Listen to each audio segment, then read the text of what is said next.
guys, this week on Balance Banter, I want to talk to you about finding more time. So one of the biggest reasons that we struggle to stay consistent with exercise is lack of time, right?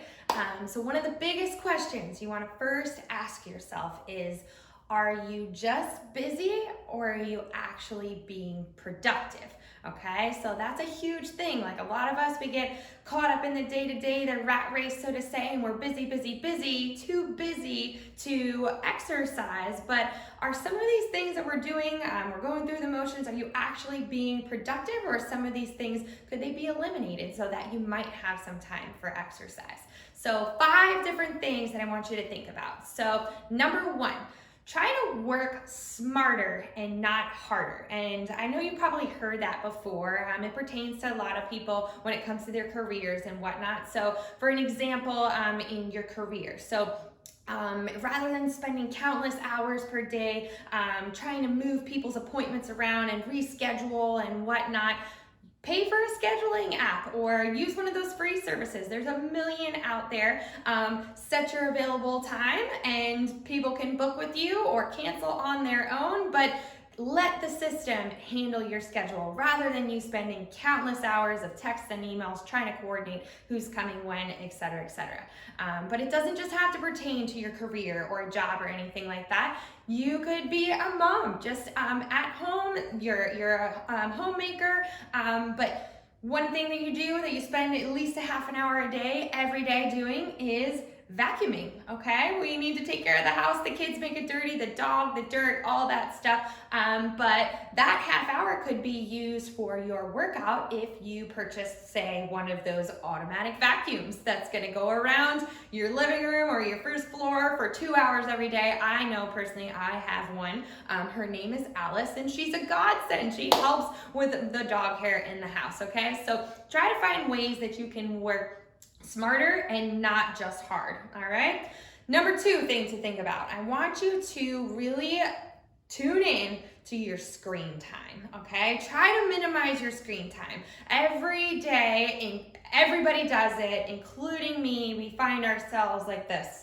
Just scrolling this way, right? Going through social media, the negative news, whatever it is, or now it's the stories, we're going this way, right? And you went on there to like look at one thing, somebody's picture or something, and then all of a sudden it's like 45 minutes later and you're still mindlessly doing this, okay? We actually have a feature on our phones now that tracks your screen time. Tune into it. You'd be surprised, it might be way higher than you think it is, and if it is, try to set yourself a goal to minimize that time. You'd be surprised what you could do with that extra time if we're not just scrolling. All right, and number 3 kind of goes hand in hand with the screen time one. Try to eliminate distractions, like actually focus on your task at hand. So a lot of times we are consumed with a million things going on. Your watch is buzzing at you, notifying you, you got an email. So that workout that you set out to do was only supposed to take you 30 minutes, but you stop to answer this person, and then you got a group text coming in on here, and then, oh my gosh, my boss emailed me, I have to get it back to them. You don't have to answer anybody right then and there, okay? So try to eliminate any distractions when you're doing any task. So even if you're on your computer and you have this deadline, you need to finish it, but then you see up on top on the screen, your Facebook just went, somebody messaged you, and then you're talking to them for 10 minutes. So that task you needed to finish, that deadline keeps getting longer and longer and longer because you're not actually concentrating on what you're trying to do. You'd be surprised if you concentrate on the task at hand, how much more free time you'll have around that to do the other things, okay? Number 4, ask for or hire help, okay? So don't be afraid to ask for help. Grab a babysitter. Ask your husband to cook dinner tonight, whatever it may be, or certain tasks like maybe like we talked about, cleaning the house is very time consuming. You feel like you can never keep up with it so that you can get real true things done like your exercise. Maybe hire somebody to come every 2 weeks and top to bottom help you clean the house. Or something like taking care of your lawn, right? So it's not super expensive to have somebody come each week and mow the lawn, but that could save you 45 minutes to an hour every week, not having to do it yourself. That could go to something else like exercise. All right, and my last tip, number 5, go to bed. I always used to go like this to my parents when I was younger. I'd say like this, go to bed, when they start falling asleep on the couch or whatnot, okay?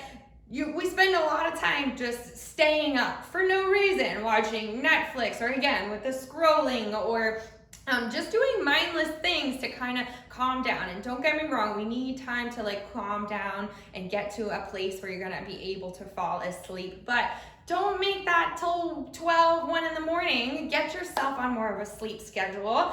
Set a time that you want to be in bed every night and go to bed so that you can get up early the next day if you need to and get a workout in rather than hit and snooze. If you plan to do a workout in the morning but you stay up till 1 a.m., you're likely not actually going to get up. So just go to bed, all right? So to sum it up, 5 things you guys can work on to try to find more time, especially for your exercise.